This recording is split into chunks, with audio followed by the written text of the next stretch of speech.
Our resume.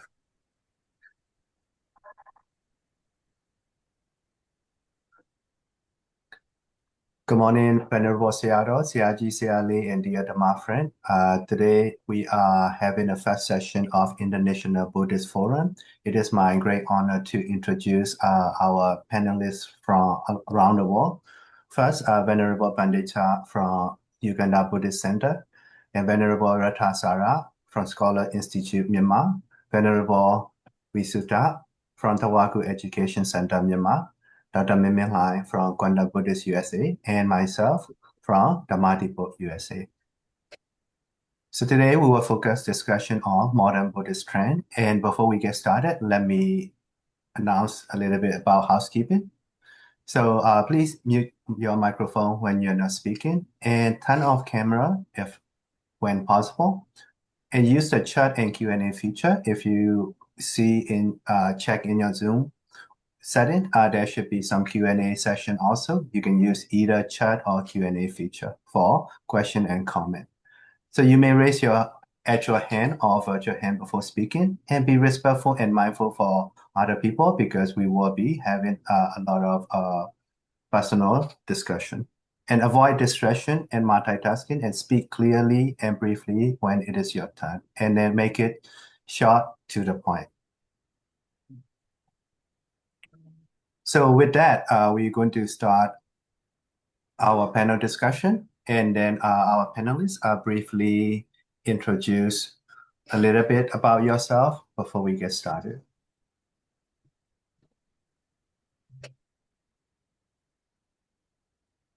Oh,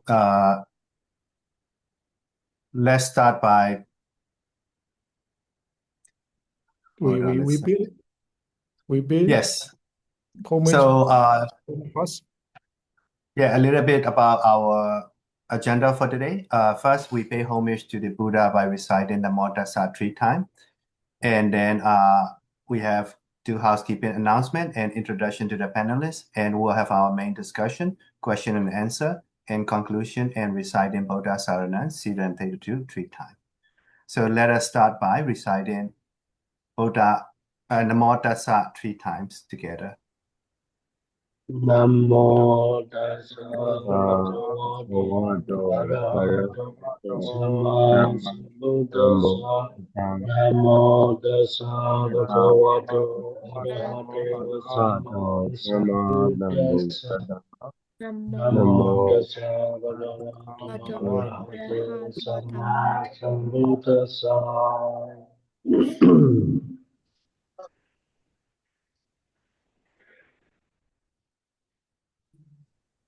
Okay, with that, we will start the introduction of our panelists briefly together. So let's start by Venerable Pandita. Please take 1 minute and then briefly introduce so that the audience may know your background. Okay, everyone. I am Venerable Pandita from Uganda Buddhist Center. I'm so happy to be here with you weekly. So, as I said, I'm from Nibiru, and also I started learning monastic education in Sakita for 20 years, and also I was a teacher for 5 years at the same monastery. 2023, I arrived Uganda Buddhist Center up to here, up to now, for 2 years and a half. Now, at the Uganda Buddhist Center as a Theravada Buddhist monastic culture, every morning and evening, 6 a.m. and 6 p.m. we worship, chanting, meditation as like Myanmar. And also, if I have a time to teach my novice monk and novice nun, I teach them Bali and some Buddhist culture. And also here, 67 novice monk and nuns, and also 20 boys and girls they are my students. They are also the same place for meditation, and also I lead them up to now. Mostly whenever Buddha Rakita is traveling around the world for our Uganda Buddhist Center, and also he left me alone, and also he handed over the duty as a abbot. So uh, I am here as an abbot. So now I'm so happy to share with my experience and my duty at the Uganda Buddhist Center, and also I will share as much as possible in the future. So finally, uh, anyway, here I'm so happy to be here with you, and also I want to organize with or as much as possible to promote our Buddha Sasana. Okay, thank you everyone. Sadhu, sadhu, sadhu. Next, our Venerable Ratasara. Hello, everyone. Monday. My name is Venerable Ratasara. I received my BA in Buddhist Studies from International Buddhist College, Thailand, in 2023, and I graduated from. I completed my program in MA in Applied Buddhist Studies from Nanjing Institute, Australia, last December, about a little more than a month ago. I'm currently offering some free language classes and also some academic workshops through my foundation, Scholar Institute. I'm originally from Kangtung. I'm just excited to be here today and see where our moderator would take us. Thank you. Thank you very much, Pandey. Next, our Tawaku Education Foreign Abbot, Venerable Visuddha. Okay. Good evening, everyone. Good morning, Gaji. Very nice to meet you. I am Venerable Visuddha, the abbot of Tawaku Dora Monastery. When I write Tawaku Monastery, I changed Tawaku Dora Monastery into Tawaku Education Center.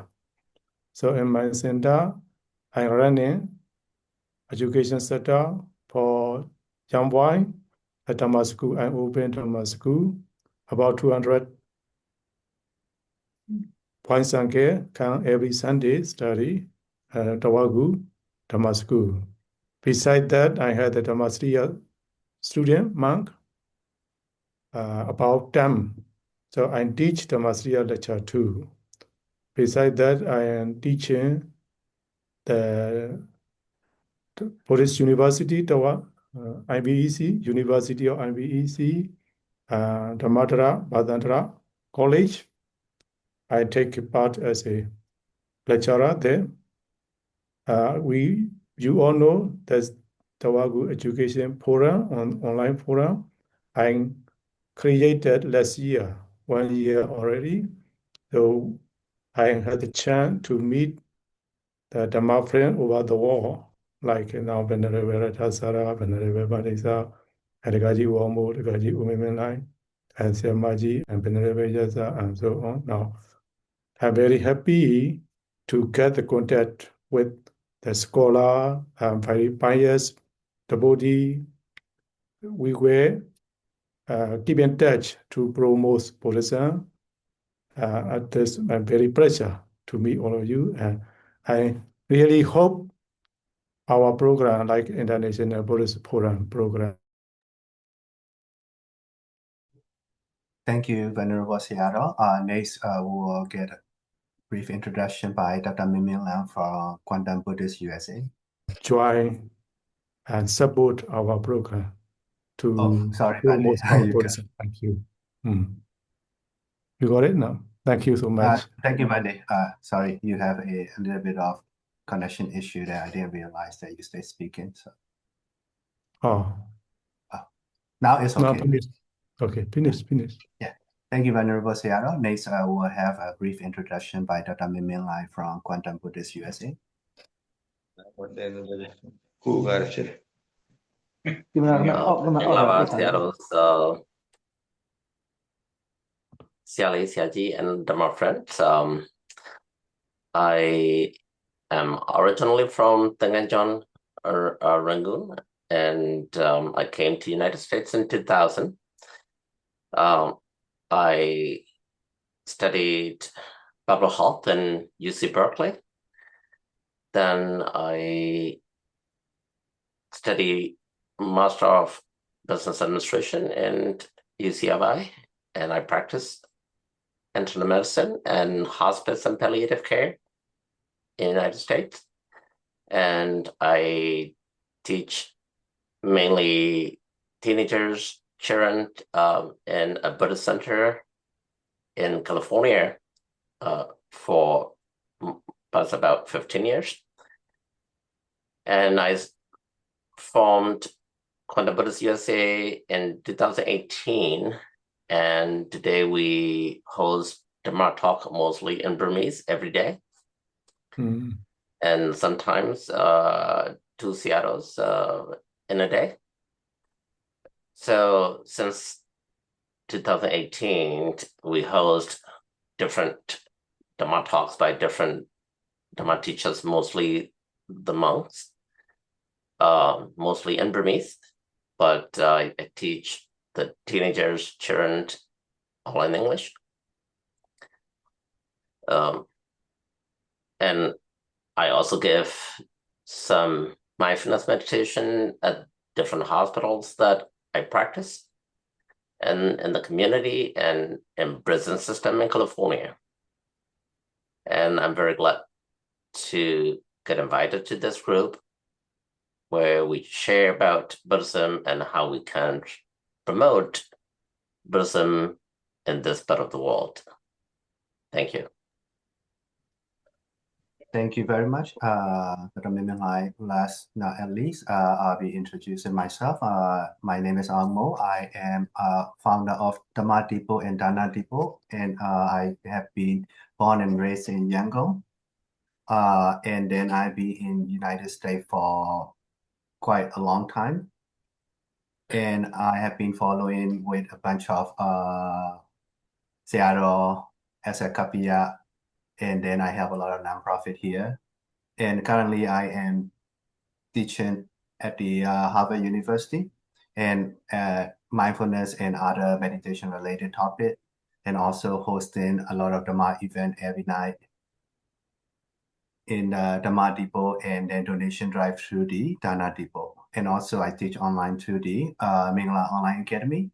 So worldwide, in terms of technology topic, meditation or Buddhism, mainly my background is in guiding the non-Burmese people about mindfulness and in the non-sectarian way. And with that, thank you very much, and I'm glad to be here. We will start our forums.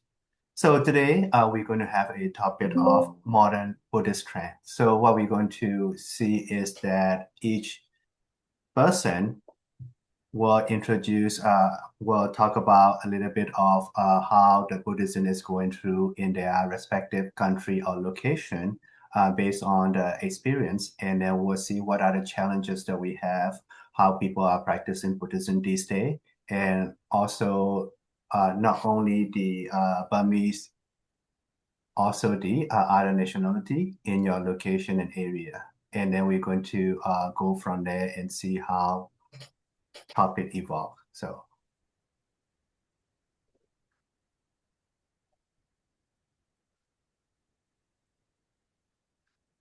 all right, so I'm going to have a little bit of the icebreaker. So what we're going to have is so Buddhism, we all have been in touch with Buddhism as we are coming to the United States. So for me, I was here in 2020. So first time I get here, we very hard to find the monastery in my location. So I have to find where is the Buddhist monastery is. So later, what I found out is that as 15 or 20 years later, a lot of monasteries show up in the area that I live in. And then there are a lot of generation changes. It's about 20 years already. right? So there are different audience coming here and go based on the different monasteries. So a lot of time that I see is that the younger generation. So younger generation come into the monastery, they just stay on the phone and then they leave and then they recite uh, some chanting. And after that, they seem to be disconnected from the monastic practice that we do usually. So with that, I would like to open up discussion and see how is your perspective in terms of 20 years ago and right now. What is the different trends that going on about how younger generation practice Buddhism and participate in monastic activity over past 20 years?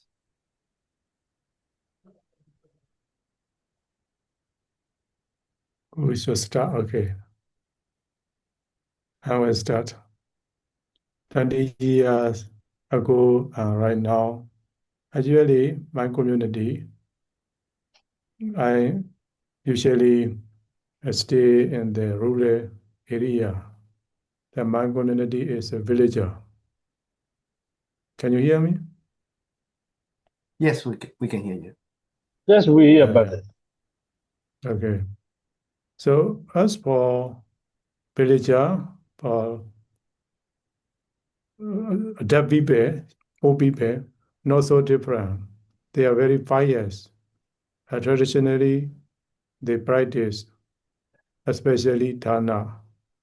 They, in my opinion, they had the mindset that they are obligated to support Buddhism, whether the monk or the Sangha, Sasana, good or bad. Their mindset is they had duty to support Buddhism. So for the old people, for the young people, for the young people, for the new generation, because my community is a rural area, not so different yet, not so different yet. The different one is that when we were young, every boys and girl come to the monastery and study.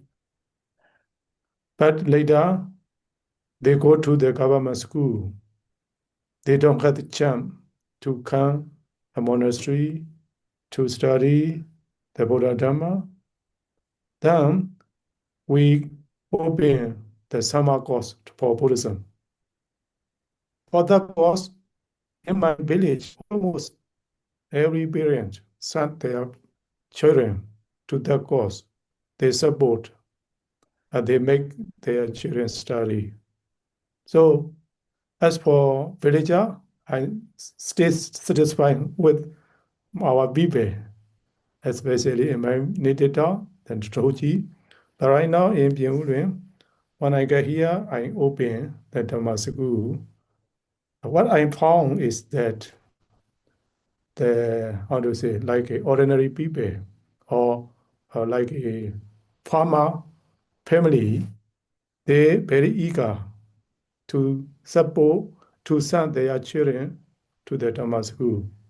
But for the, like, what should I say, like educated parents or like a business parents, they, they said, Bande, we wish our children to study Dhamma school, but they had tuition, they had other class. So they are very busy, they are not free. They usually say like this. So I feel sad, oh, I cannot say anything to them. That's it. The villager, like a city monks are different. I noted this. There's a, I oversaw in my community. Okay, thank you. I see, I see. Look like the Jushin culture is not gone yet after 20 years. So for me, I get quite busy with Jushin after the actual school and the Jushins and then extra activity. And then I was quite busy in my high school years back in Burma. So thank you very much. And any panelists about their respective experience? I would like to pick up from what where Venerable Visuddha left off. I think we need to find solutions for that problem that you just mentioned. The way I see it, they're not coming here, they're choosing their tuition and other skill improvement classes over the Dharma school or the Dharma teachings because they don't see how these teachings could help them in life. I'm not saying this because I'm studying applied Buddhist studies, but that's how I see it. I think that we need to show people that the Buddha's teaching can be incorporated into their daily lives, that they're actually applicable and useful in helping them achieve a successful and peaceful and happy life. That's how I see it. I see. But that's probably not going to be easy in Myanmar, in our country, given the fact that things are very traditional. I don't think people are. I'm not sure if a lot of the older generations. I'm probably the youngest here, so I'm free to say that. I'm not sure if the older generations are willing to accept that. Um, there is still a separation between the secular and the religious worlds. So I don't think it's going to be easy, but it's not impossible. Yeah, so very interesting to see from different generation. And then with that, I would like to ask Venerable Bandit Bandecha, since he is uh, doing missionary work in Uganda. So how do you see it over there, or how do you see it 20 years ago? Uh, uh, so I think not only for Buddhism, every religion, right? We can see the different. Let's 20 years now. Everything is minimized, trying to minimize. Smartphone is flat, right? Thick, and also less 20 years, we can think about that. Our parents they use radio, big radio, and also even light torch, big. Now these day, uh, light torch is like our hand. Smartphone is thin, very minimized everywhere. So these days, everyone not easily focus to religion and also Dhamma talk. Even since here, even today morning, I give Dhamma talk just only for 10 minutes because uh, suppose when we look because of so I think this is the difference appears because of social media. We see new feed from Facebook or TikTok or YouTube or anywhere. Every uh, you know video, picture and post a new feed. Now I'm looking and cooking how to cook a chicken. Next 10 seconds, I flow up. Oh, how to train our body muscle. Okay. Next time, what is going on in medical? Oh, okay. Now, next post is what is the most important for our daily life. Because in my mind, many subjects are going, fluid, fluid. So, just like that. Now, these days, even our monastic leader, they give long Dhamma talk. Nobody can interesting because of long, right? In my young novice monk life, I am afraid of to go in donation, from the ordination. festival. That time, Venerable Mark, they used to give Dhamma for 2 hours and 30 minutes. How can it possible in this day? No, right? So we need to even minimize our Dhamma talk and even everything. We need to, if I say that, hey, are you socialist? Are you a liberal? They will ask me. No, I don't like a big monastery, big pagoda, but not. I'm not saying like Sweden. No, yeah, small building, small accommodation is enough for us, right? And also, we need to minimize. We need to know the people's demand, right? In this day, right? So for me, by the way, I give the motto today to be peaceful in the war, to get a peaceful family, peaceful group. Religion is not 100% solution. Religion is not. Please save me 2 minutes more, right? Some people said if the country people are the worship the same 100% religion, single religion, that country will be safe, will be beautiful and peaceful. Now, as we know, Muslim country to Muslim country attack, Christian country attack to 100% Christian country. Buddhism, 98% Buddhist country attack, 98% Buddhist country, even our country attack each other. So I say that religion is not really 100% to solution how to get a peaceful country and peaceful life and family. So for me, to summary my thinking, minimize. How to minimize everywhere. Mostly now we are talking about Buddhism. Yeah, how to minimize in our Buddhist culture. This is my opinion. The guy you almost asked me, right? How different training. Yeah, you need to Thank minimize. you. Yeah. Thank you, Bande. So the peace and religion has to be another topic, another foreign discussion. Is going to be the long one. So what I'm hearing is that people are distracted, and Venerable Ratasara said that the apply application of the Buddhism that you see change it, and then and the other point of view is like in a village area, people are still struggling with intuitions and other activity that they cannot focus in the next generation. So now is a good time to hear the opinion from Dr. Miming about how the younger generation is doing it and how application of the Buddhism is used in the younger generation. Thank you, Gomo. So the original comment was that how is it different today compared to 20 years ago?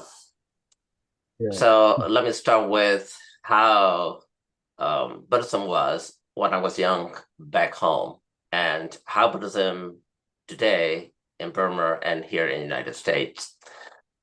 So when I was young, my grandmother and my parents, whenever they took me to the monastery, I sit very quietly at the corner of the temple, pray, and listen to the sayadaws and my parents, and hey, don't move, go meditate.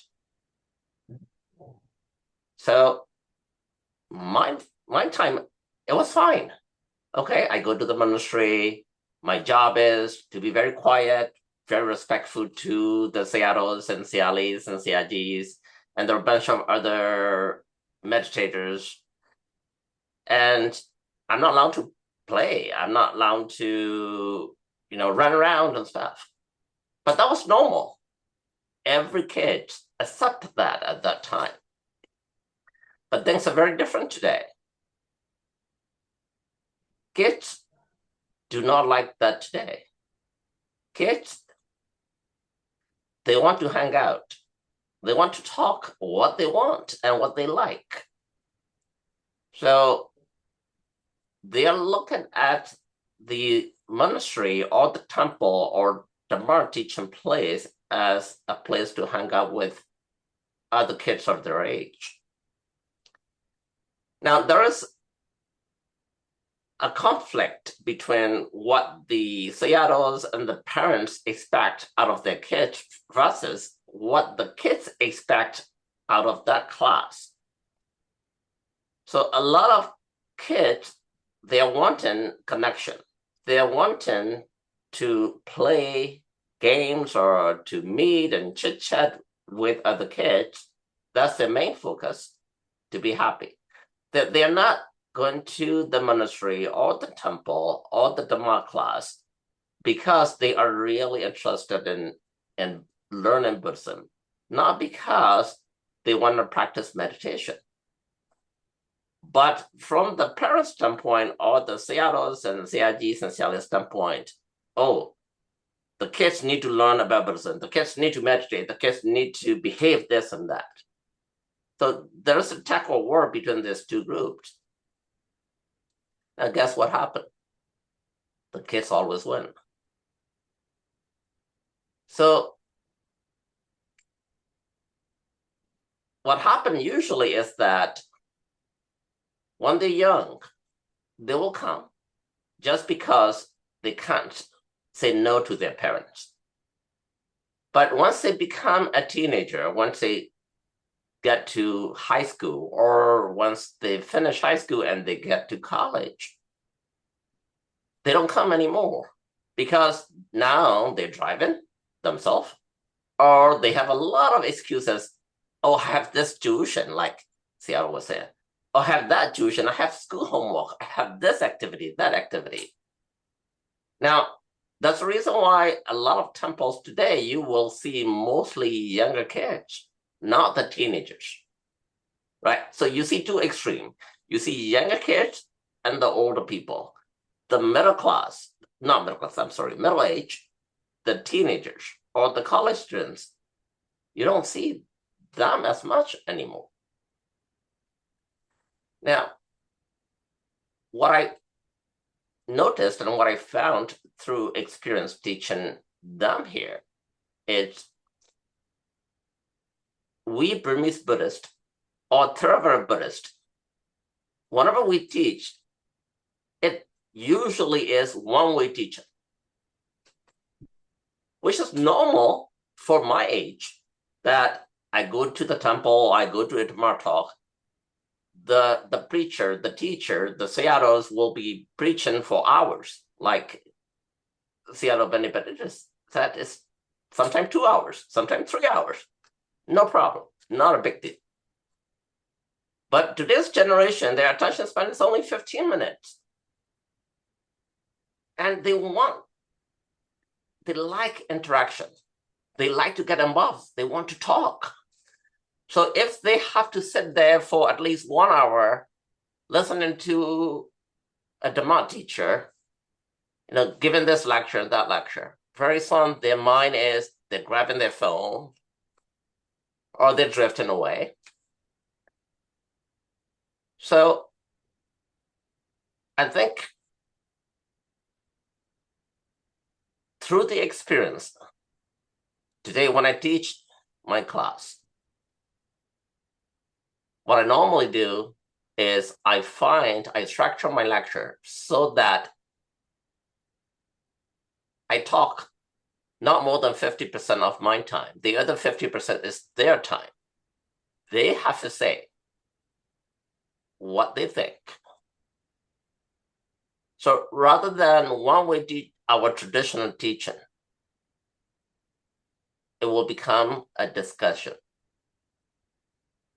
Now, if you do that, and once they go to college, now, especially in Western country like United States, they learn non-traditional Buddhism. They learn that mindfulness meditation is very useful. They're getting that mindfulness meditation non-sectarian. They give that to any kid, doesn't matter what religion you believe in, or if you're an atheist and don't have any belief in any religion, they learn about mindfulness just because they believe that mindfulness is very beneficial. So the teachers are trained to give mindfulness meditation. Now, kids meditate. And when they get to a job, there are a lot of stress today. There are a lot of people who are committing suicide, or they're depressed and they need to see psychologists and psychiatrists. So they learn that meditation is part of it, and they all now know that the Buddhism is behind that meditation, even though they don't want to say it openly. So that's the benefit that we have. So what I do see these days is that if we incorporate more so of the daily life application of Buddhism, rather than focusing on meditate, think about samsara, think about going to heaven or hell, or think about nirvana, liberation. They don't want it because they think that it's too far. Now, it's not only kids, even the parents should think the same way, but the parents, they themselves, they come to the temple, they will chit chat, they'll be on the phone, and they want kids to go listen to my talk or Sayadaw's. It's not fair, right? So I think it is not the kids' problem. I think it's our problem, because we want them to behave and follow some traditional way, but we ourselves, I'm talking about parents, are not following. We come to the temple, we talk about politics, we talk about, this celebrity, that celebrity, but we want our kids to go listen to the Dhamma talk for 1 hour and sit and meditate. So I think the disconnect between, we want, kids to do this is so great, but we ourselves is not doing that. We are not a good example. So what I have to do sometimes is, when I teach at the temple, once a month, I tell the parents, look, this week is not for kids. Kids go out and play. They do whatever they want. Now, this is time for the parents. So I tell the parents, look, this is what I'm teaching to your kids. Now, I teach them only once a week, 1 hour a week, but you are the one who is with the kid all the time. You need to know, you need to understand how to give that real, very beautiful, very important message from Buddhism to them, because you're the best teacher. So now I notice that when I do that, now kids are getting more involvement, because now their parents are active. They can actively involve. So that is something that I learned through last 15 years of teaching in this country to kids. Now, don't get me wrong, I didn't get that way of teaching right away. It took me several years to figure that out. So hopefully, if we can give this kind of knowledge change to our parents, whether that's be in Burma or any part of the world, hopefully we will see the younger generation to get, as I mentioned when I give talk, to get real buy-in to what we do and what we want, so that they're not thinking this as a tradition only, or they're not thinking, I'm doing this just because I'm born to a Buddhist family, or my parents forced me to come here, and I'd rather be playing games or, going somewhere else. Thank you. Yeah, thank you very much. So we hear a lot about different perspective from different generation with different background. So it's very enlightening to see. One of the key things that I hear about is there's a disconnect between the generations. in terms of teaching Buddhism, and then here and there, younger generation has a hard time applying for it, or keep it concentrated. So this is a very good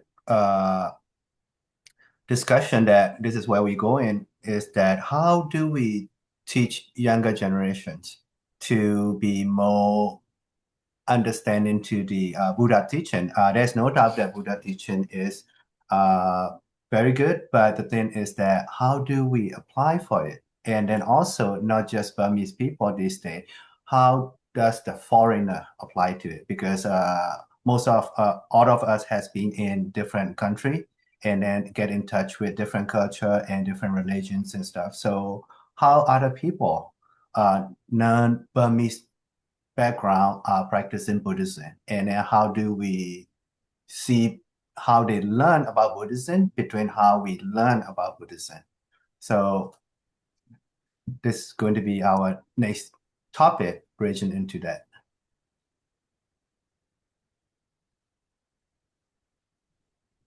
Rabi again, I didn't get your point. Anyone can answer. And also from the audience, if anybody would like to make a comment or questions, please feel free to put in the chat box. So I'm monitoring closely and I will bring in your questions also.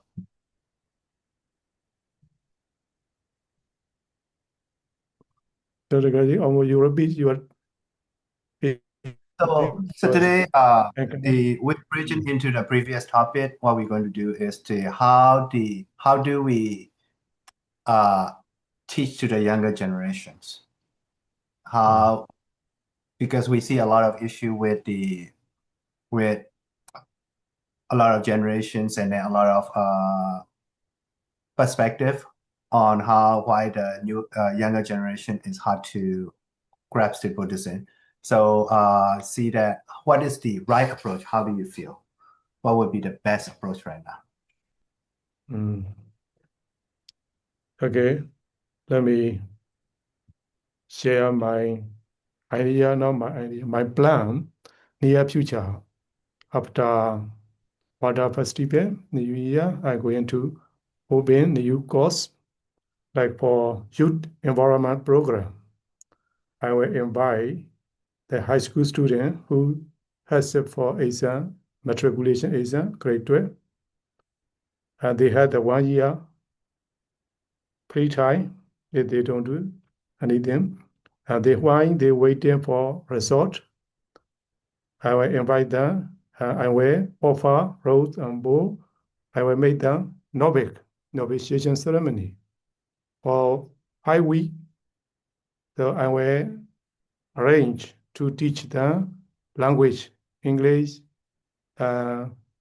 Buddhism, applied Buddhism, and other like a social skill or communication skill, like for the youth generation. I plan recently, I discussed with my friend. So that will be also a kind of the effective way to teach younger generation in my mind right now. And on the other hand, I open Dhamma school every Sunday. That also affected to the younger generation. In my community, I don't know other international, the youth community. And my community is, and it will be all right. Just today, I got phone call. Once your program will start, 2 or 3 points as me. Also, I'm so happy. So that's my plan, my idea to teach younger generation near future.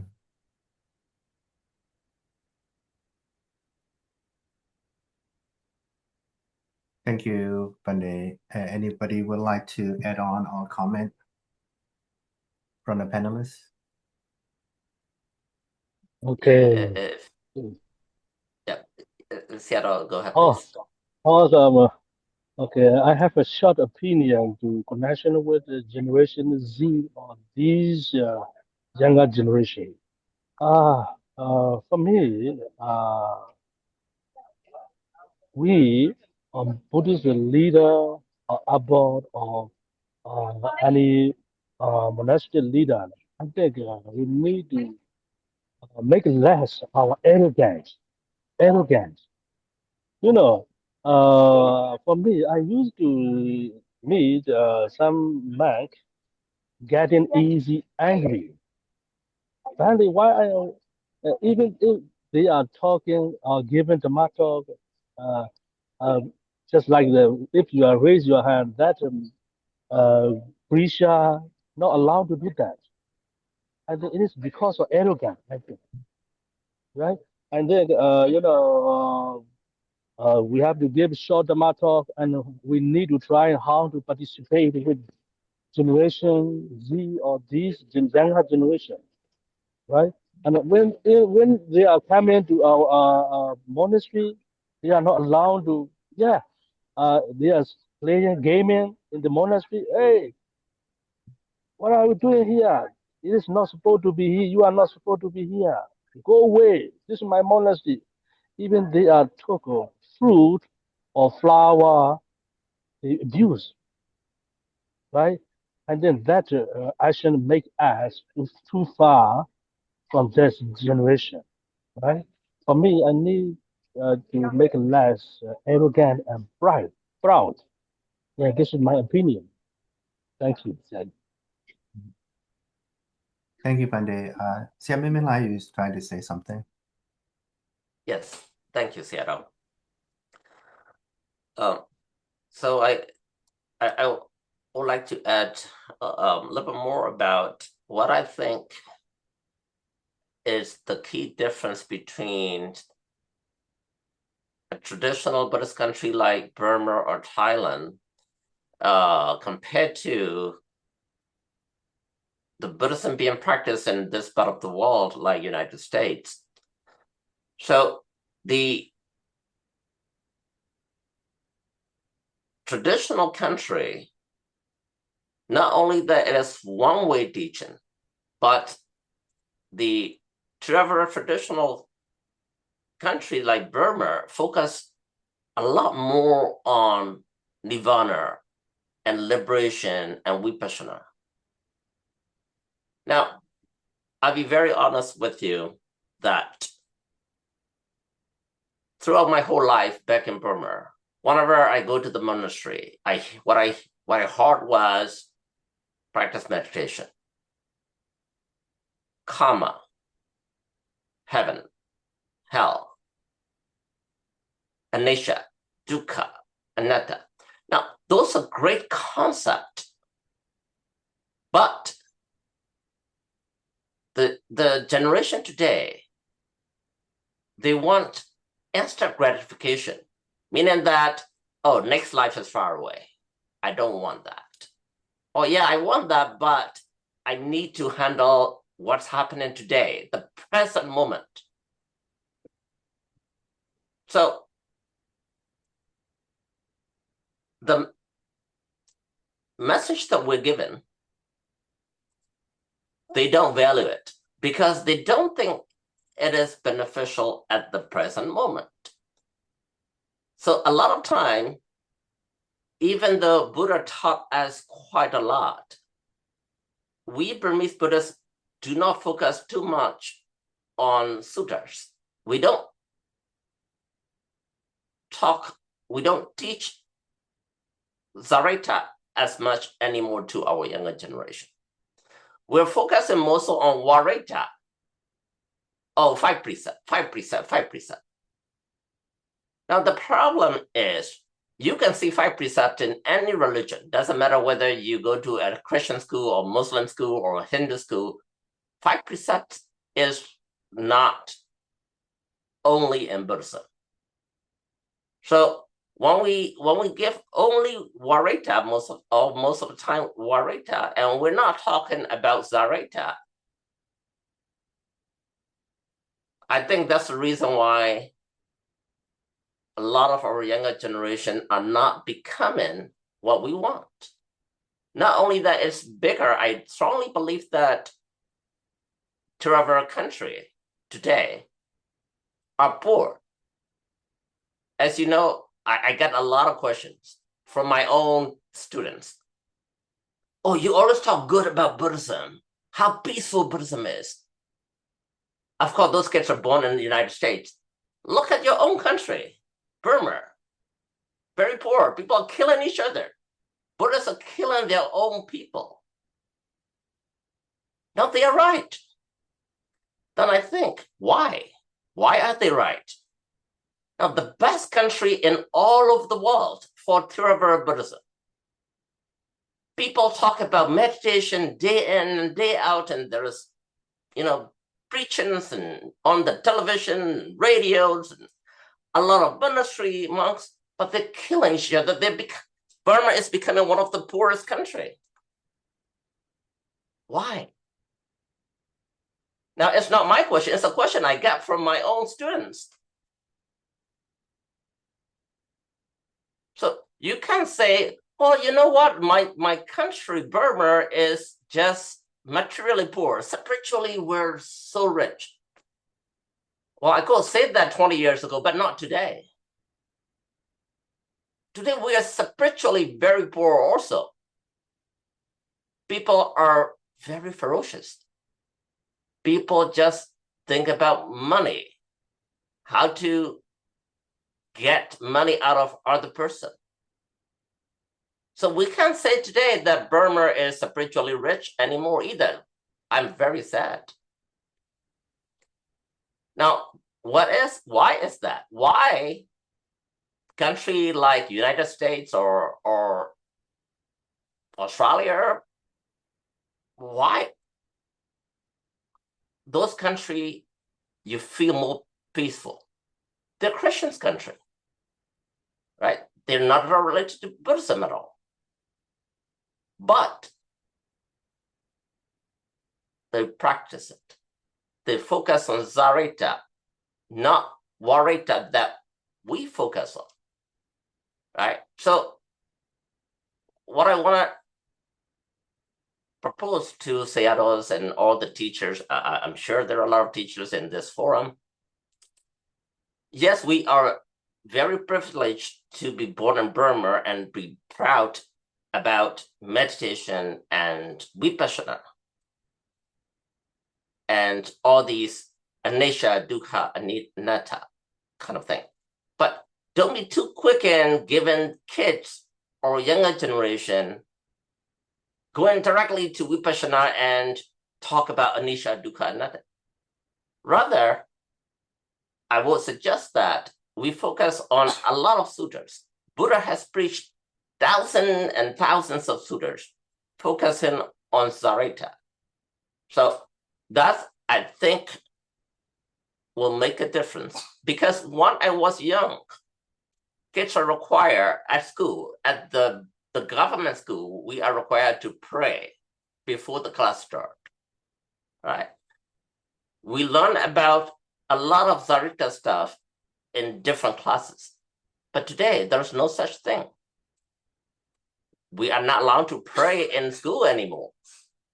Sad. We're a Buddhist country,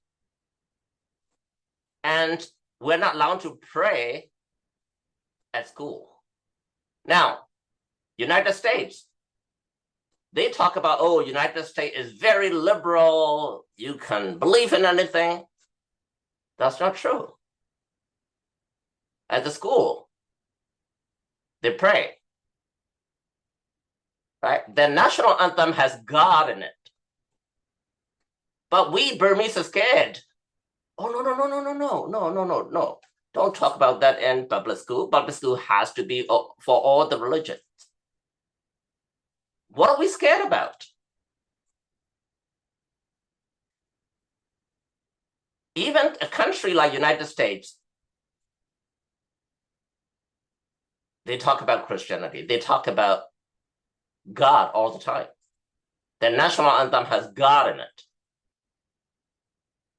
But a country like Burma, even though the best Theravada country in the whole world, we're scared to talk about Buddha. We're scared to pray at public school. Forget about the private school. Private school even worse. So I think if we want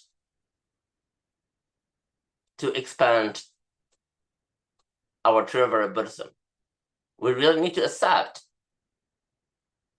what kids want, what younger generation wants, what is the modern trend is, right? We just can focus only on 5 precepts and nirvana and liberation and meditation.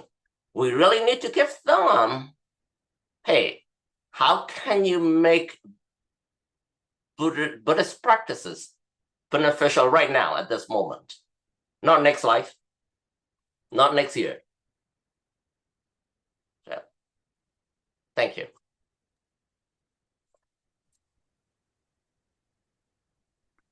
Thank you. So yeah, we do need the right here, right now solution, and also the long terms together, not just for the nirvana, because we cannot comprehend even though we pray for every day.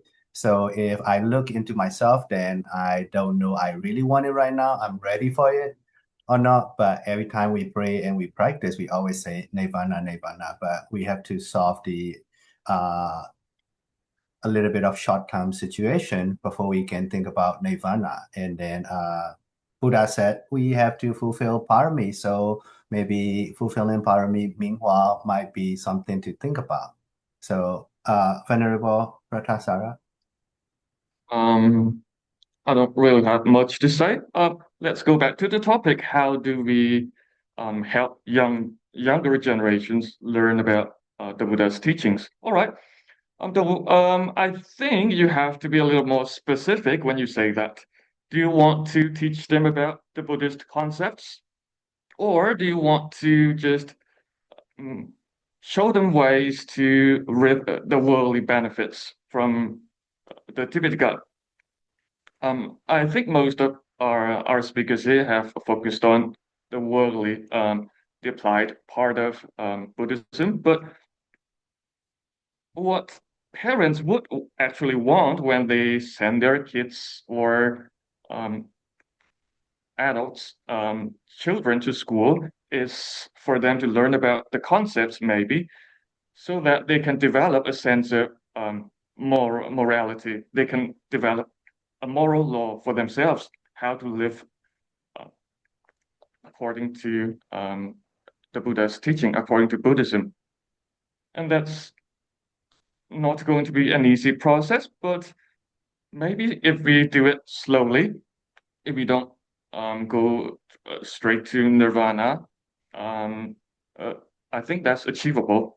Also, I don't think the concepts are totally, completely irrelevant for kids or for teens, because what I've been focusing on in my recent studies is the interconnectedness of all things, Pada. I think that's a very powerful concept because it connects you with everyone in the world, and not just people, but everything else. So, in a sense, you can see yourself as a part of a tiny part of maybe a small pearl in an interconnected network, interconnected web. That way, I think you can reduce, maybe you can be a little less selfish and see the bigger picture that the world, the universe doesn't revolve around you. I think so.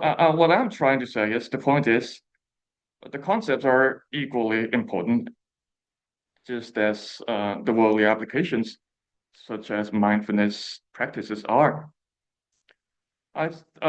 Another way, let me go back to what the Gaji Memenlai mentioned earlier, how we should teach them, children, younger generations, when we're teaching the Buddha's Dharma.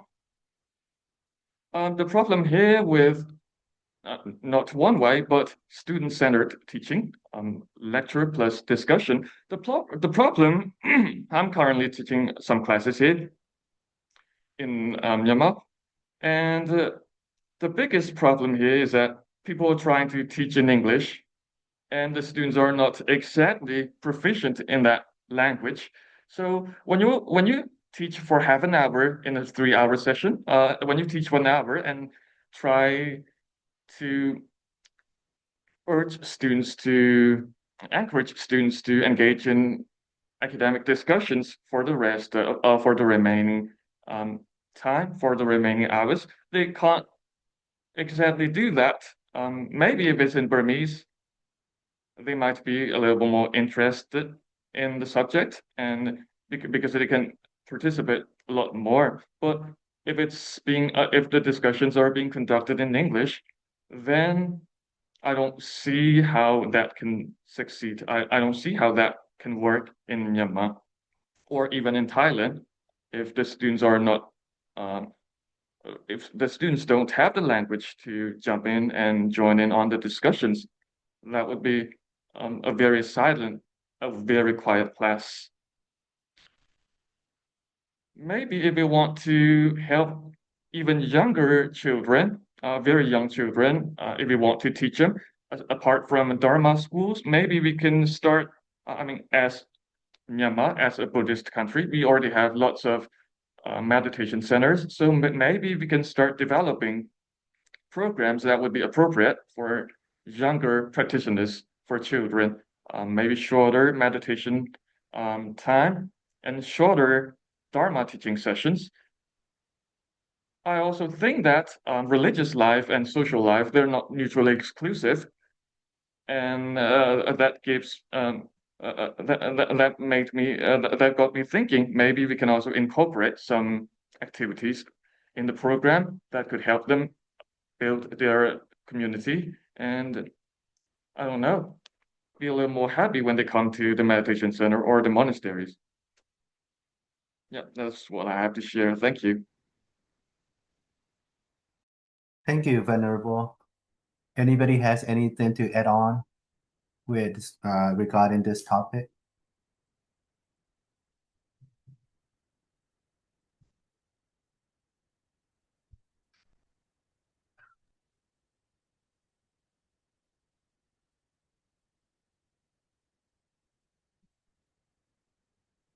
Um, Gomo, I think Mr. Bruce raised hand. If Bruce, you like have a to. question?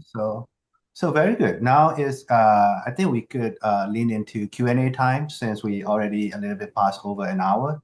So we will open up for the Q&A. So first Bruce, and then after that, Knowledge Dana. Bruce, please.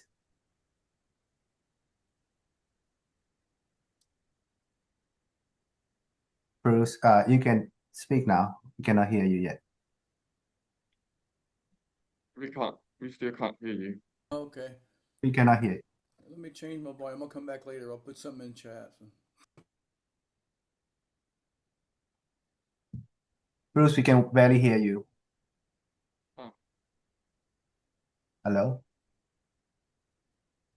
he requested that we move on to someone else and then come back to him later. Yeah. Okay, Knowledge Dana, please.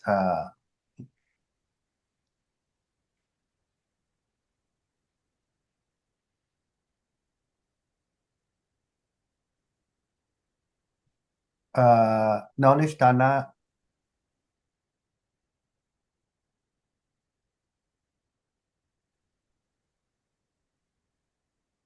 are you trying to ask some questions? We cannot hear you also.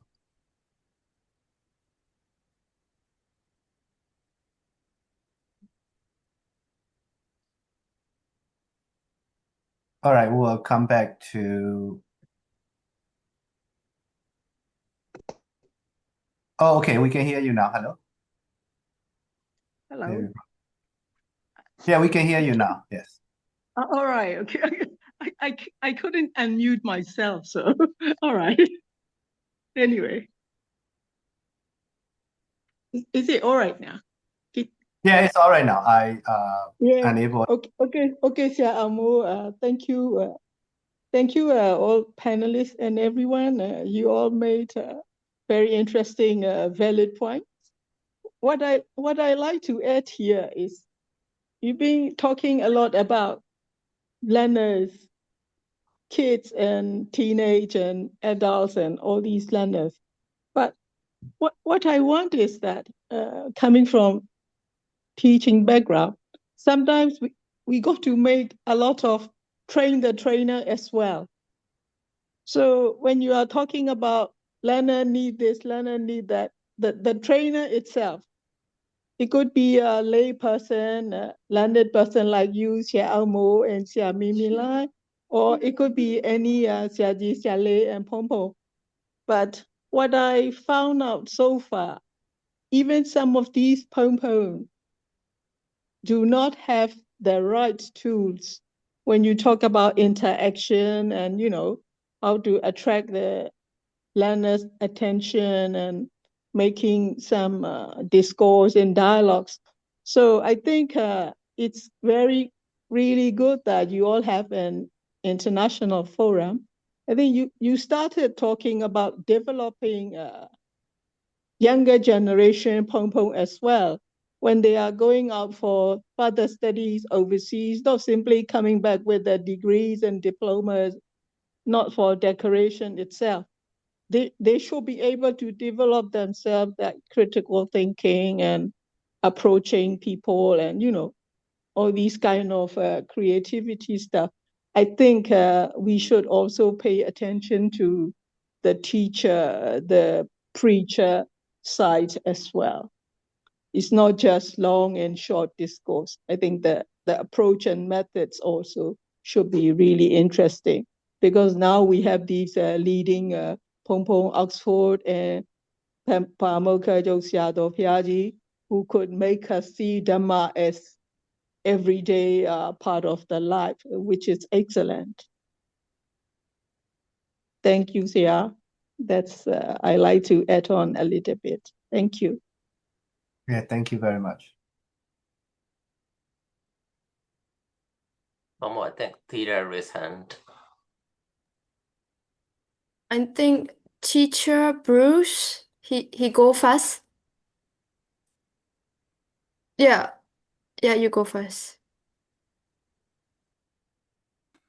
Bruce, we still cannot hear you. Okay. Maybe your microphone is different setting, There's probably. something wrong with his Ah, microphone. I see. Maybe you get out and join again, probably. It might fix it itself.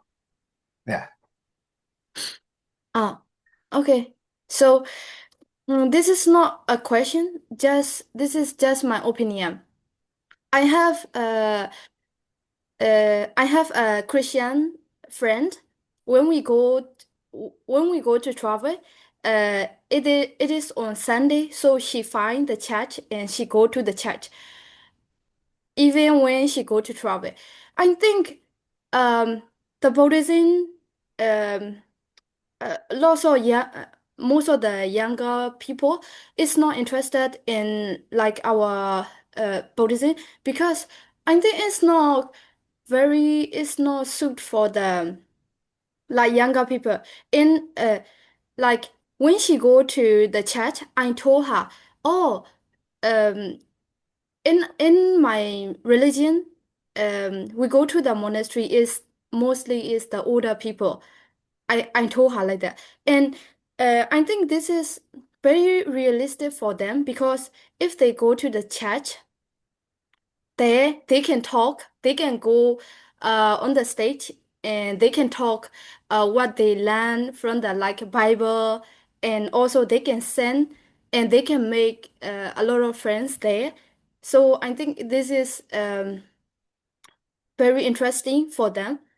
So I think it's more realistic. Yeah, this is my opinion.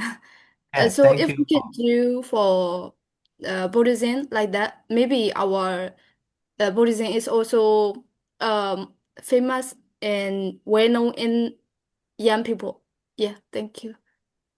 Thank you. Thank you for sharing. Yeah, from the audience, if you have anything that would like to add on, something that we missed, then we would like to hear about it so that Okay. everybody Okay. Can you hear Venerable me? Siri. Okay. Yes, we can hear you. Yes. Go ahead. Okay. It's not a question. Just my idea. Okay. And then So Sia almost said, how do we teach younger generation? That's the one question. So as much as I know, and there are two things. And the first one is, as you know, disciplinary knowledge. So teacher must know their knowledge so that they can teach them quite easily. I mean, so that they can understand, student can understand. And then another one is teacher knowledge. So teacher must have some kinds of teaching, not only teaching knowledge, but also practical experience. Otherwise, it's not that quite okay, right? Okay. You know, most of the teachers, so they teach it, so they teach it, but they don't have teacher knowledge, and not only teacher knowledge, but also teaching practice. So they don't know how to teach it, how to manage the classroom, or sometimes they don't understand in teacher talking time or student talking time. So it's quite a lot of problem, I guess. And so and apart from, and also they don't know how to create activities. So it's quite interesting for learners. So I think that there are lots of things, those things. That's my idea about one question. And another one is, how do we teach other people, not Buddhist people? And then, so according to my knowledge, and we don't need to push them to teach Buddhism. Yes, if they are open, so it's easier to talk about Buddhism. And so normally, when I came across some people, not non-Buddhist people, and then I talk about Buddhism, purely Buddhism, but sometimes they need evidence. So at that time, I talk about a little bit more higher, I mean, evidence-based Buddhist teaching.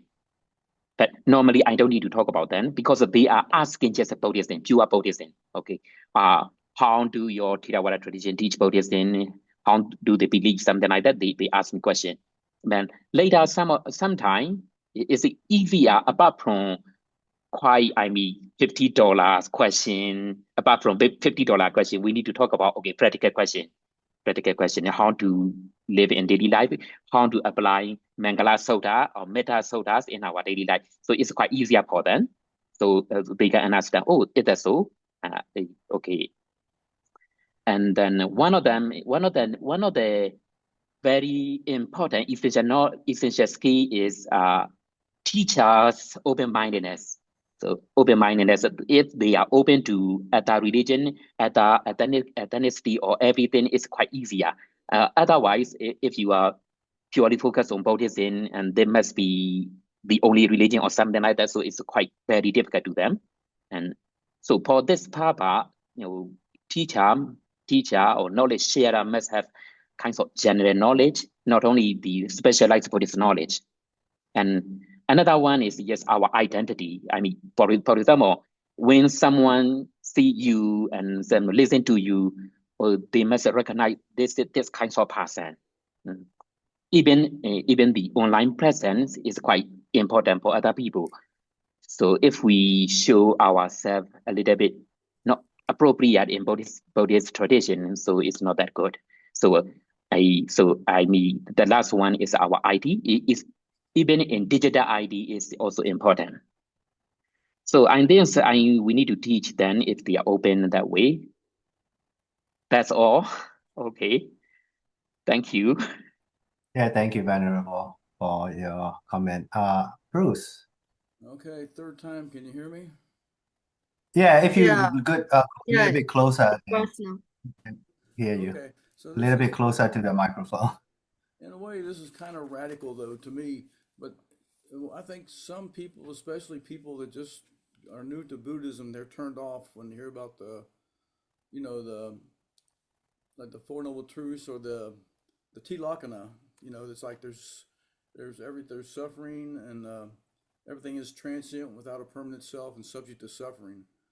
And it's like Buddhism dwells on suffering. And to me, it's like maybe we should change it or introduce it as there is happiness, but happiness is destroyed by craving. And once you get rid of your craving and your defilements, you reach nirvana. But to me, that's one thing, and I just throw out there though. That's in a way it dwells too much on suffering, but it rightly does so too. But then another thing is like the other person was talking about, you can't talk about God in the United States. That's true. I mean, I would love to talk about Buddhism more, but in a way, you got to be afraid to talk about it. There's so many, I guess, radical people out there. You got to be careful who you're talking to.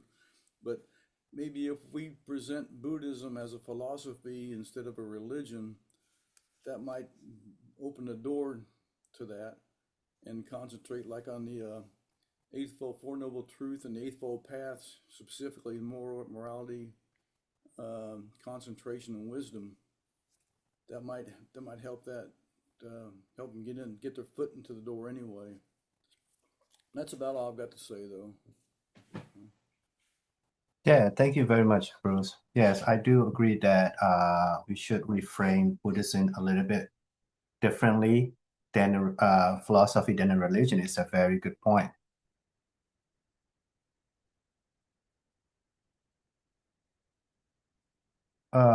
May to Castle. Before we go, you want to put a little bit comment? I saw that you unmuted. No, Yeah, it's okay. it's I okay. will let. It's okay, Sia. No. Miss the Consul, please go ahead. Thank you, Sia. Thank you, all panelists, for your precious presentations. I really enjoy it. Yes, I would like to express my opinion in here, some one or two points, adding upon your discussions before. Yes, in Myanmar, I think even though we are discussing here about the younger generation and also about mindfulness, it's like bhavana, right? But in my opinion, I think in our country, it's mostly, even though it's an essence of the Theravada Buddhists, we mainly are, the adult generation, adult people, lay people are mostly overwhelmed with the dana, not even in bhavana, because in the older generation, older people, elder people only reach to the point, even though we are discussing about the younger generation and the mindful here are a lot, occupied with the dana. That's my expression. That's my observations here. Because, bhavana is the later age. And also, for example, here we become after 60 plus years or after retirement, people can concentrate only on the Buddha's teachings in terms of, the teachings, no? In terms of the research, in terms of study, the Buddha's teaching, Buddhist studies, in terms of, learning. So at that time, maybe because of their age and also kind of suffering from their learning the Buddha's teachings but their brain cannot very much remember, and also from in terms of the practicing the mindful, the satipatthana, breath in, breath out, anapana. So all these things, body shows the suffering. So it is all the Sayadaws, and from the meditation center, from the meditation point of view, Sayadaw encourage a lot the younger generation. Younger generation in here is the middle-aged people to do practiced Dhamma, Buddha's teaching as younger as you are, especially. But here, people are a lot struggling for the both, as we all discuss here, especially Siamimi and I discussed. In the younger kids, it's okay. It's still, but even in today's, as I commented in the chat box, people are far away. Younger generation are far away from these, religious and spiritual things, and like the other past days. So Sayadaw also encouraged please practice mindfulness, like for example, as long as when you are younger, the better to do analyze and to also, like a study, likewise the Western Buddhist studied Buddhism as a few kind of like that. Even though we are not studying, I mean, we are the Buddhist country, Theravada countries. Even though we are not studying, from the research point, from the scientific point, but from the religious points, please do as much as in your younger age. But people are still far away. So it may have many, discussion a lot why it is happening like this. But, I here would like to conclude is like, one thing is like we people a lot, we Buddhists in my country are most focused on the dana, dana, sila, bhavana, can concentrate when they have free time a lot, but in their younger age and the middle age, they are most struggling in the social life. So they can concentrate very well, even though they have the willingness.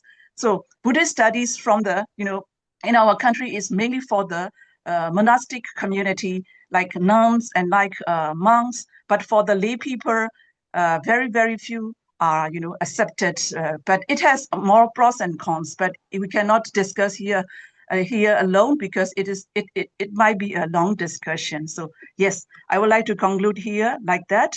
So we have a lot to discuss, why we are very far, younger generation, the middle-aged people are far away from the Buddhist studies. And then next is like we are in my only individual things, and also in my community, it's more like the whole country, more focused on the dana, sila, and bhavana is they can only concentrate in their later part of the life. Yeah. Thank you, Sia. Thank you, Thank you very Seattle. much. Yeah, this is my feedback. Yeah. Hey, anyone want to comment? No Um, one? yeah, if Okay. no one else, if I may.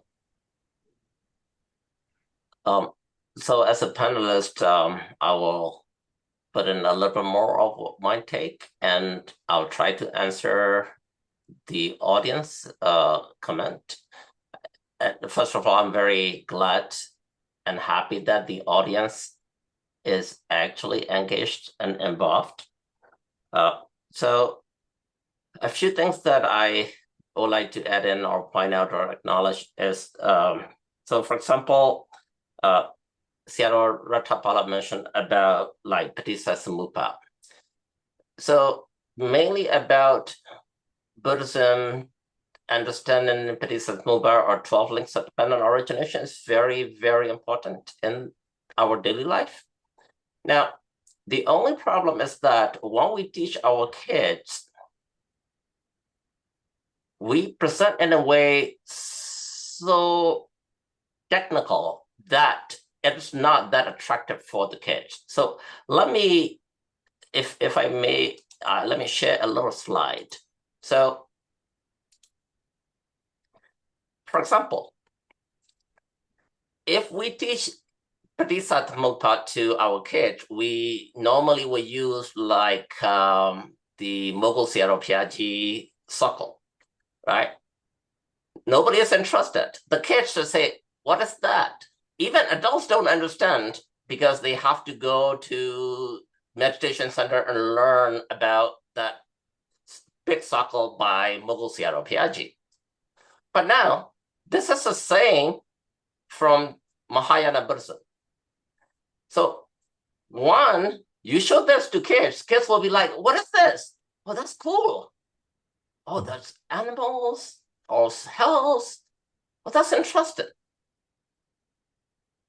Now, one thing that I want to chime in is that we as Theravada Buddhists tend to look down a lot on Mahayana Buddhism. It may be partially right, but there are a lot of great things about Mahayana Buddhism, especially if you want to gain attraction from the audience, like younger generation or even adult. So, for example, the Buddhism that came to United States or most of the Western country mainly is Mahayana Buddhism, not Theravada Buddhism. Now, luckily, Theravada Buddhism is gaining attraction today, but still, Mahayana Buddhism is very strong. But there's a reason why they are stronger, because their approach, the way that they teach, just like the picture I show you. Now, ask yourself, if you're a kid or a non-Buddhist or someone who is trying to understand Buddhist, put yourself in their shoes. Will you be more enthused to look at that teaching if you see something colorful picture versus just very technical, I'm sorry to say this, very boring and unattractive? Now, I understand once you become advanced, Mogul Therapyaji, Presak Moba is the way to go, right? That's what Buddha said. But we can really present that to the kids, right? So that's the difference between we Theravada Buddhists or the Burmese Buddha being too technical versus practical. Okay, so that's one thing that I would like to add in about Venerable Ratasara. So I'm not talking about what you teach, but I'm talking about in general how we should change as Buddhist teacher, how to get attraction from the kids and the even adult audience. Now, I would like to respond to Theta. Theta, you're very right that the other religions, such as Christians and Muslims, they are so proud to be a Christians or a Muslims. They don't mind praying. Muslims, my friend Muslims, will pray 5 times a day at the hospital that I practice. So they're seeing a patient we're discussing in the meeting, and they'll raise their hand and I need to go pray. Yeah. Right? My Christian friends will go to the church every Sunday or Saturday or Friday or whichever day they go to. They're very happy to do that. Right? They will eat, they will dance, right? But for us, so, oh no, don't sing about Buddha. That's disrespectful to Buddha. Oh, you look down on Buddha. Don't do that. Now, the kids, oh my God, I got even say about that. Now, we, the teachers or the parents telling our kids, oh, no, don't do that. But the other religions, no, do that. It's okay. So we have a lot of practices that we don't do it day in and day out. For example, my Christian friends, every time before they eat, they will pray to Jesus and they will say thank you to their parents or whoever make the food. Now we do that only when we go to the meditation center for retreat. Blah, blah, blah, blah, which is really perfect. But why don't we do that daily, right? We send merit to the food donors, right? Yeah. We send to the food preparer. But we do that only one on meditation retreat. Why don't we make it routine daily? What's wrong with that? Where the Christians, they pray with every meal. They pray anytime. So let's say they play a game. They pray to Jesus. Yeah. We never pray to Buddha when we play a game. So now we can argue that, oh, Buddhism is more liberal. You have the choice to do it or not to do it. But today, the Christians, the most practiced religion all over the world, followed by Muslim. Why? Because they put their practice into their daily life. We don't. Yeah. So I think we should start changing that. Make it daily and even every moment. In fact, that's what Buddha wants. Buddha wants you to think about practice every moment, moment to moment. But we're just leaving it to as the other who's Metu Kaso said, oh, that's for all life. Well, after you now, that's a mindset that I think we need to change. We, all of us, even the teachers. Okay, so that's my take on what Peter mentioned.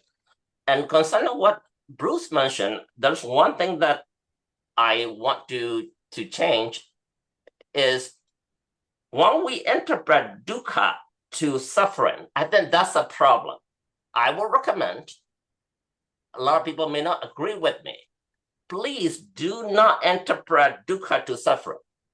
Why we interpret dukkha to suffering is a lot of these interpretations are done by Christians.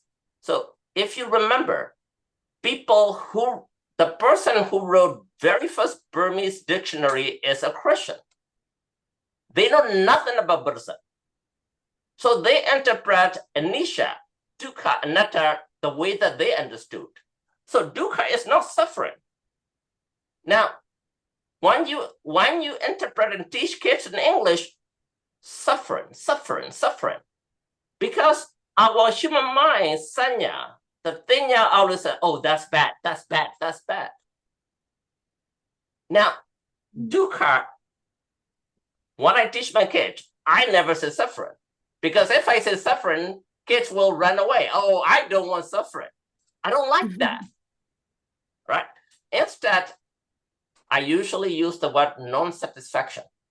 Hey, we're never satisfied. That's dukkha. We feel dukkha. We suffer because we're not satisfied. It's the same thing. But the mindset, our sanya always say suffering. Oh, Buddhism is depressing. They always talk about old age, suffering, death. Oh my God, no. I will just go to my church and I dance and pray to Jesus. Right? Or, someone like Theta will become, you know what? My Buddhism is so boring and so depressed, and I'll just go with my friend to the church and I'll become a Christian. That's how we lose our younger generation to other religions, or they become atheists. So yeah. I think we also need to relook at the terminology we use to our kids and don't use those interpretation by so-called the Burmese English dictionary, because remember, those are the Christians who interpreted Buddhism without really understanding it at all. And the last that for Ms. Mitigas so is that you're right. The dana that we focus today. Now, the older generation of your age or my age, no problem with dana. But the younger generation today, they're looking at it. Oh, all these teachers and monks, they want donation money, so they are just doing gente, right? They want donation, they want money. So that's the reason why they're preaching only this and that. Now, the reason why is we are given Buddhism mainly focus for the samsara, right? For good karma. Now, they are not seeing that applicable to their profession. Now, that's the difference between Eastern country and Western country. Say, for example, United States today, if you know and teach mindfulness meditation, even low-level meditation like yoga, you have a certificate, you make money, right? You teach mindfulness meditation at school. The teachers are trained, they got more money. Now, even though we don't want to talk too much about money, but be realistic, right? If you are practicing and spending a lot of your life practicing this meditation and this vipassana and this mindfulness, might as well train them and give them a certificate that is officially accepted by bigger organization in any country all over the world that they can proud about. Say, for example, I put all my experience and title And at the end, I should be very proud to put in, I am a mindfulness teacher, or I practice mindfulness meditation. So for example, in this country, in the United States, there are a lot of very famous politicians, actors, actresses, the CEOs who either converted to Buddhism or who they say they're Christian, but they are practicing mindfulness meditation. There are so many of them, right? So, for example, the actors, Keita, he was Christian. He converted to Buddhism. Now talk about it. Show his movies to the kids and ask them, hey, what do you think his religion is? Why did he convert? Let them discuss about it, right? Who is the famous CEO of Square, right? Why did he come to Burma and practice meditation? Mm-hmm. You know, he showed them the picture of him bitten by so many mosquitoes and practiced meditation in Burma. He is one of the richest people, one of the smartest people, CEO of Square people. Now that's the real life application of Buddhism, that what Buddha wants. The Dhamma can be practiced and you get the benefit right now at this moment. So I think rather than talking about dana, oh, you do dana, it's a seed for next life. Rather, hey, look at these people.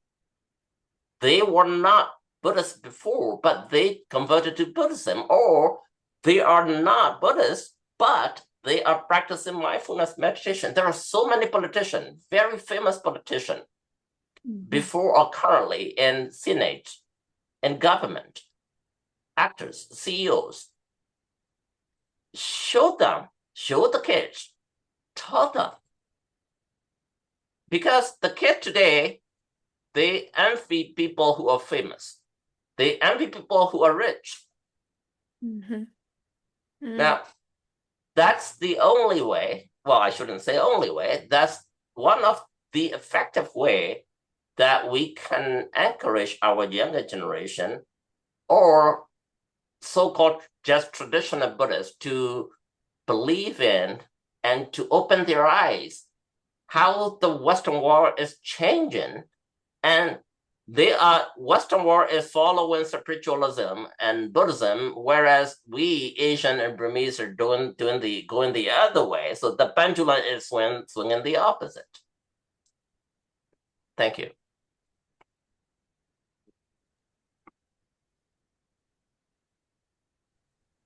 Thank you. We hear a lot about different perspectives and a lot of things that we need to be doing. One thing that I realize is that we are so attached on the concept of being a Buddhist or traditional way of being a Buddhist that we are getting weaker and weaker on getting more practical and open-minded in the modern world, because we are not trying to change anything regarding the Buddha teaching, but we have to have a different mindset. We have to have a different perspective.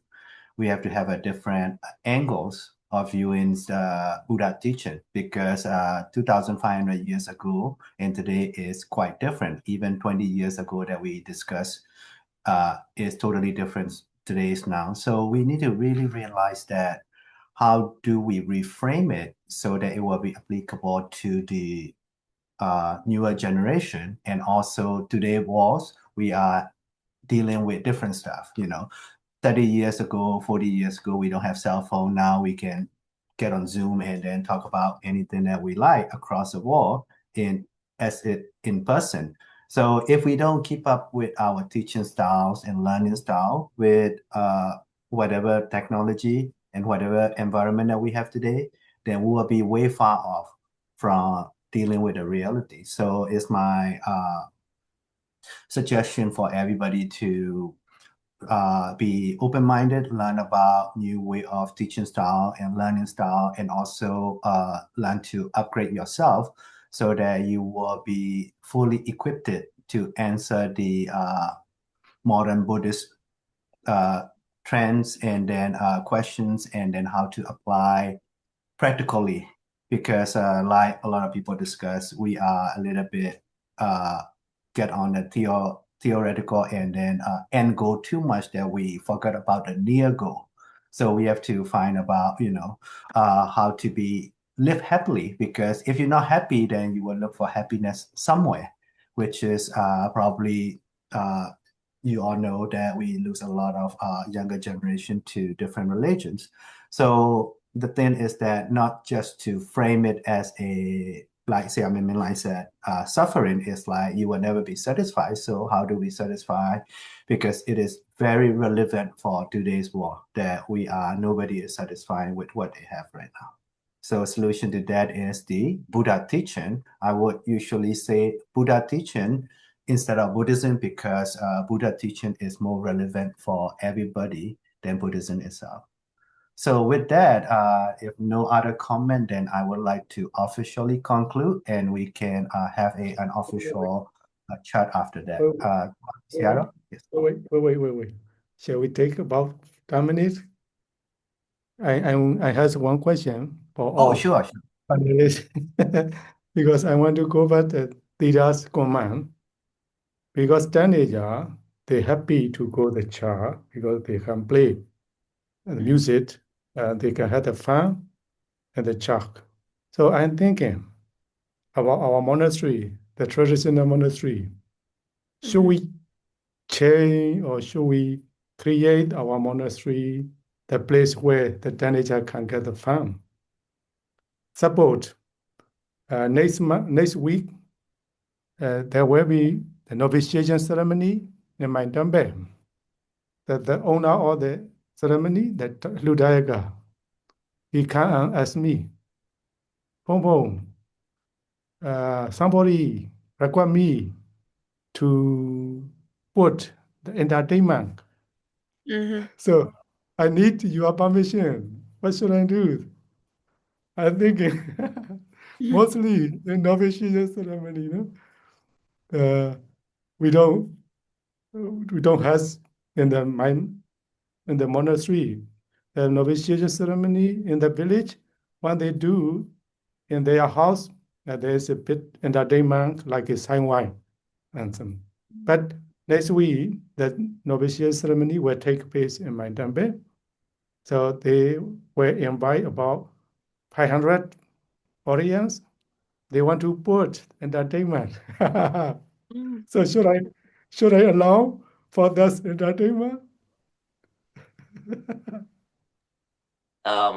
If you may, I can answer. So the entertainment is frowned upon in Burma, especially if you have a meditation center. So if you bring a sign wine or statue or whatever, it will be very negative to your organization from my standpoint. But it doesn't mean that you cannot. So especially if you assigned a layperson to take care of the entertainment piece, you are not actually doing it. So we need to delineate and delegate some tasks, because these days the problem is a lot of monks are doing everything. There are certain things that we need to do, but it has to be done by a layperson, not a monk. So because from the viewpoint of outsiders, oh, look at that monk. He is managing that sign wine and the music. Oh, no. So, but on the other hand, you got to attract younger generation. You got to make people happy. So a church can do it because a priest, most of the priests are not monks. They're layperson like me. But a monk does that, especially in Burma. oh my God, look at that pony. He is dancing and he is singing. Oh, no. Right? So, but on the other hand, the people who want to come, they still want it. They will still want to sing. They still want to dance. They still want to hear music. So I think if you want to do it for your ministry, you're going to assign a layperson and you direct, hey, this is for people, layperson who want to enjoy life. Let them enjoy life. Make a session or limit a time. Hey, that sideline needs to stop when we start praying, when we start preaching. But meanwhile, you can do this. So, and also you tell them what is appropriate, right? Mm-hmm. Not like some kind of like love only song that they are playing. Let them play things related to Buddhism. So, for example, let me give you an example. I go to birthday party of my students, right?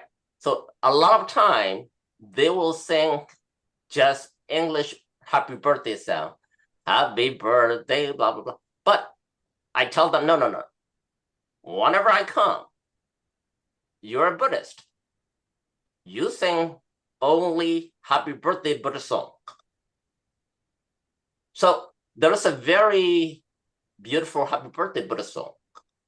So now that way, not only that they enjoy their birthday, but also they learn piece of Buddhism. So if you want to learn about those, I have the whole YouTube channel that I put in the Buddhist song that are composed by my group and myself, or composed by a lot of people all over the world. So that way you're making them happy, bringing the music, but also it is within the scope of Buddhism, not outside of Buddhism. So that's my suggestion, Seattle. Thank you. Thank you. Okay.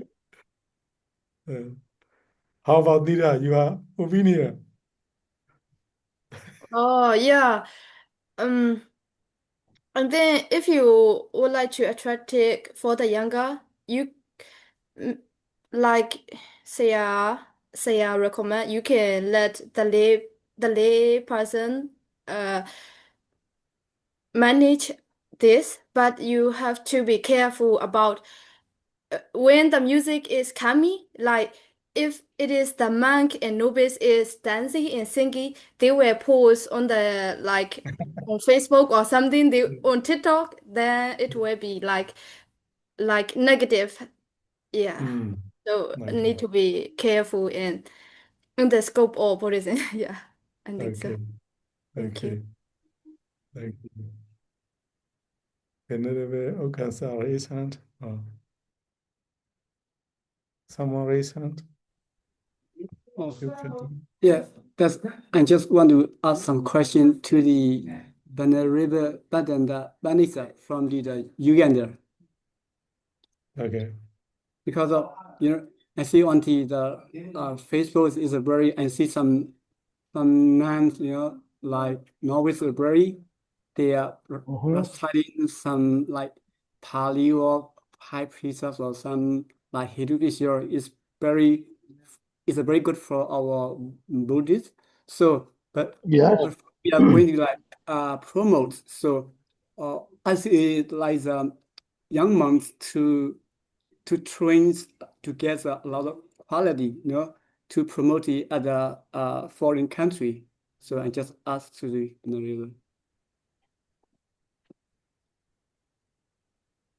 Yes. Thank you, Bandit. yeah. So I think I didn't fully catch your question. Please, someone explain me short. Yeah. So I just mean before we are going to like promote our sasana as a abroad. So what should I learn or to get a lot of quality, to feel, to promote our life foreigners. Respectful bandit. I think to promote and also to share our Dharma knowledge is a clear bandit. We just need to read the book and we need to try to engage with mostly underage, right? Here, over 100,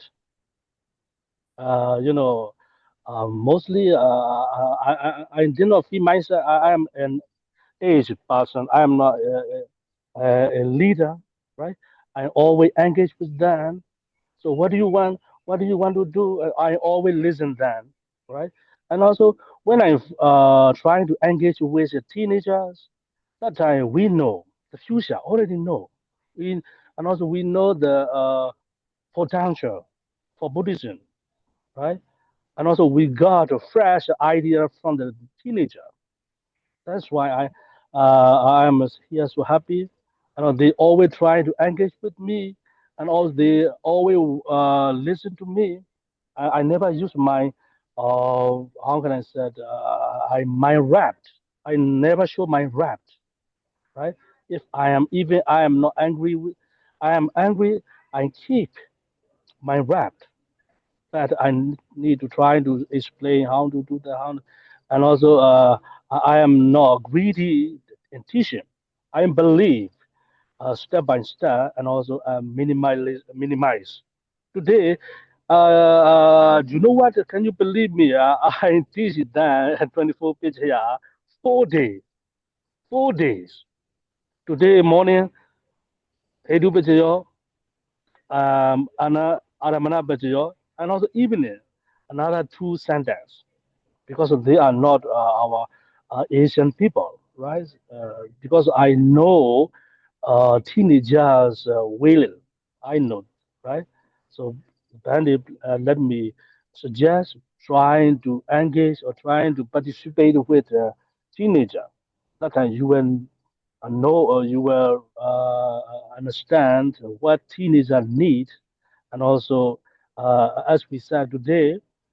Uh, uh, Teenagers are not, but like said, children are no problem. Our parents are problem. Our age people are problem. Children are no problem, right? So we are trying to understand, trying to engage. Yeah, this is my experience, Bandit. Thank you for your interest. Thank you very much.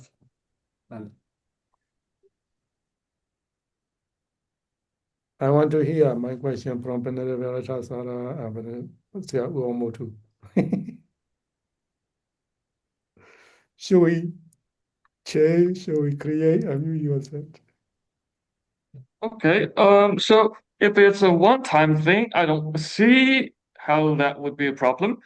But if you really want to keep them coming, I think that's not going to work. Music and entertainment, that's probably not going to work. Maybe we can find some other solutions um, for their continued engagement. I don't see how that's going to work out in Myanmar. That's probably not going to end well. Not forever. Okay. But How Bandit about Uisoda, let me yes. suggest. I Okay. believe, entertainment, right? Entertainment.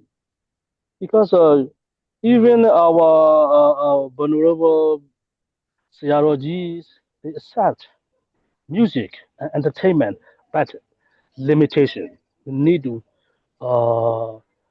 frame with limit, no exceeded, right? Miss Florence Dida, she said, Christian people even know even they are not only traveling, even they are going to fly.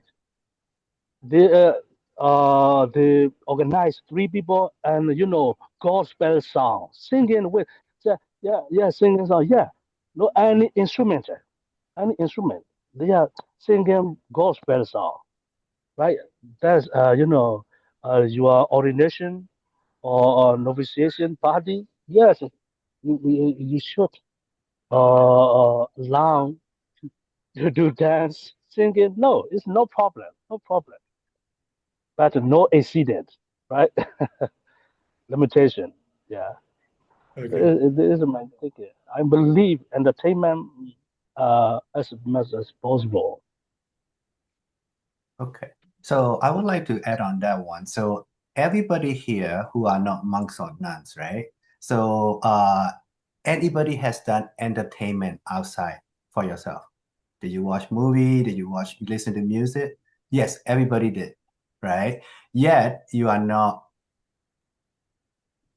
okay with, most of us are not okay with having at a monastery, right? So the thing is that everybody do those kind of sensual pleasure, including at the Pony Chow. But the thing is that we are not separate from the pre-yati and pre-pati. There is a line, and then that line is, I would say, the region is really wide, right? So a lot of people are doing outside, but are they do it mindfully? Right? Are they aware of what they're doing? So if some type of entertainment has to set up at some of the religious event, then that religious event should be teaching people how to use sensual pleasure mindfully and moderately. Not just for the sake of entertainment and attracting people, it's for the sake of making people aware that using a sensual pleasure and also learn how to use mindfulness and then understand that how we react to those kind of sensual pleasure is, if you put it in a way of teach and practice, which people will do it regardless outside the monastery, then that would be beneficial. Not just a pure entertainment won't bring any value at all.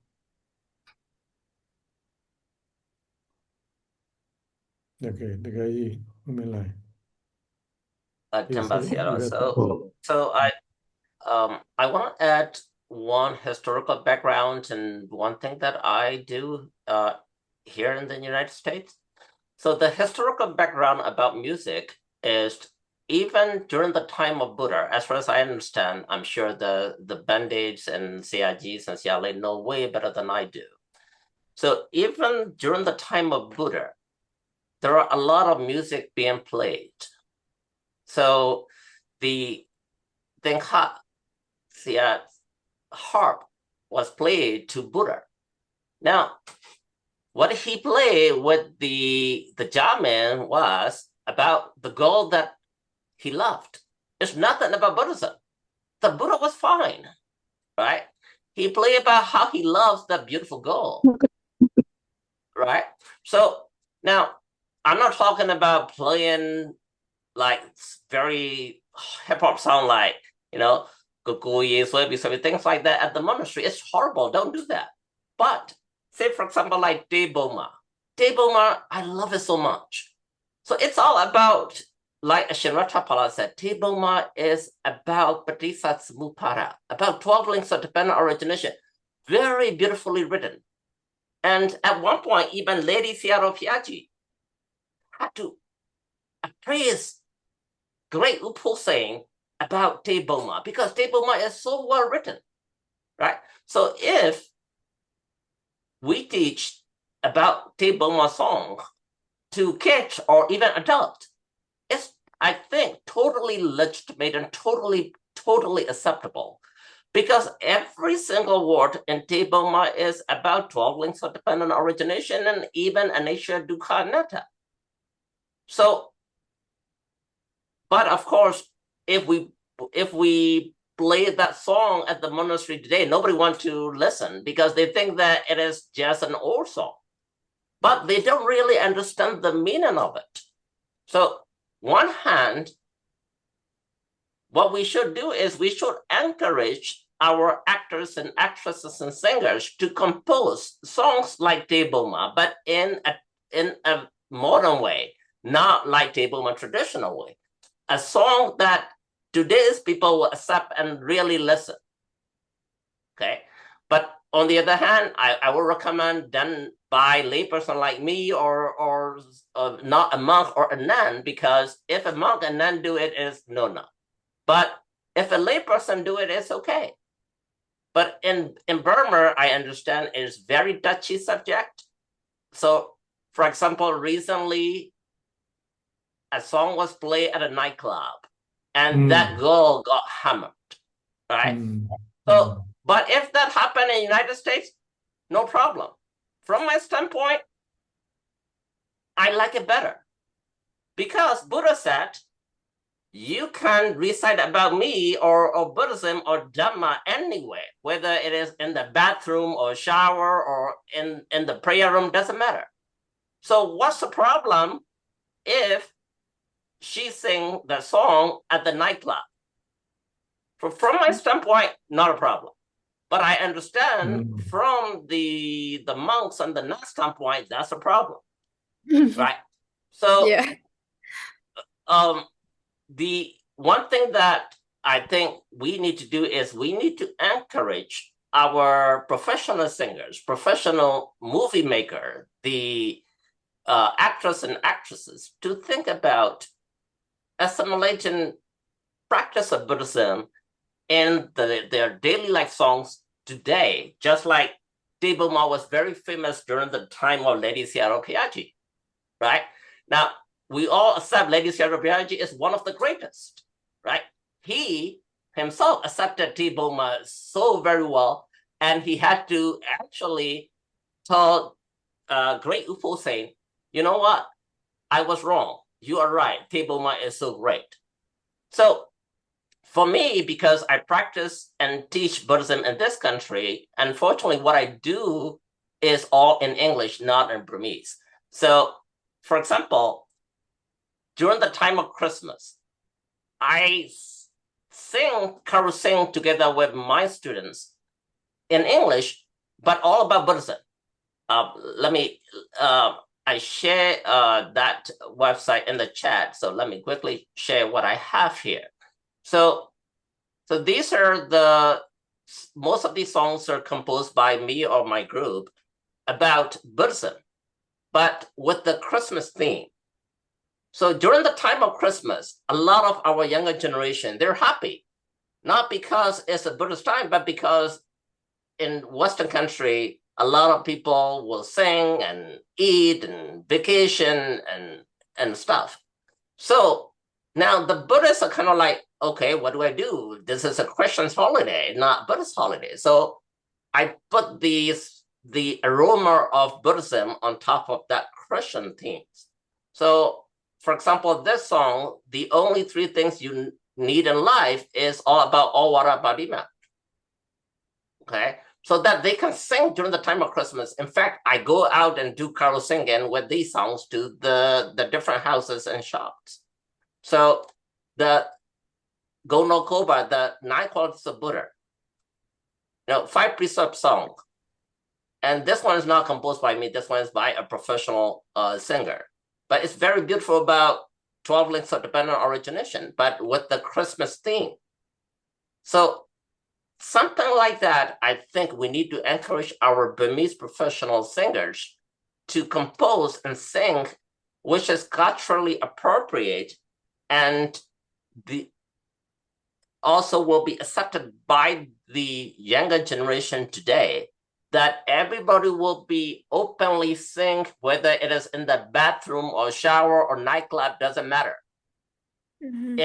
As long as it's culturally appropriate, I think we should encourage that. So, Pong Pong, I think if you want to do that, if you can sort that out, I think people will like it. Okay, thank you.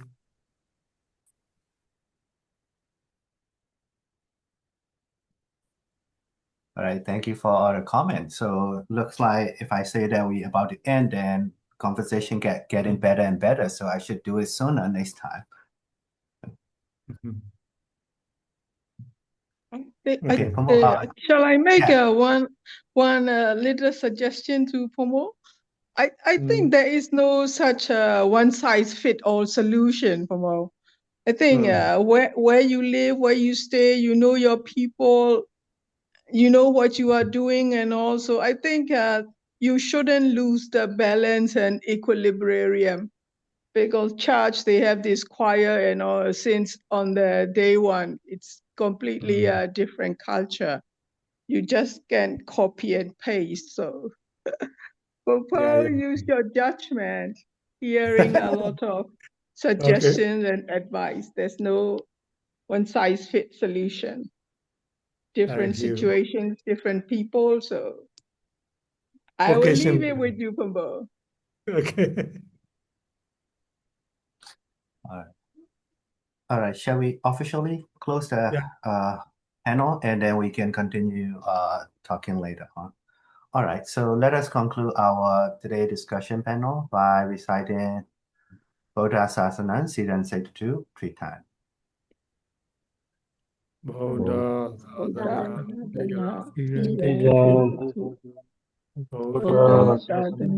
Siddhan 62.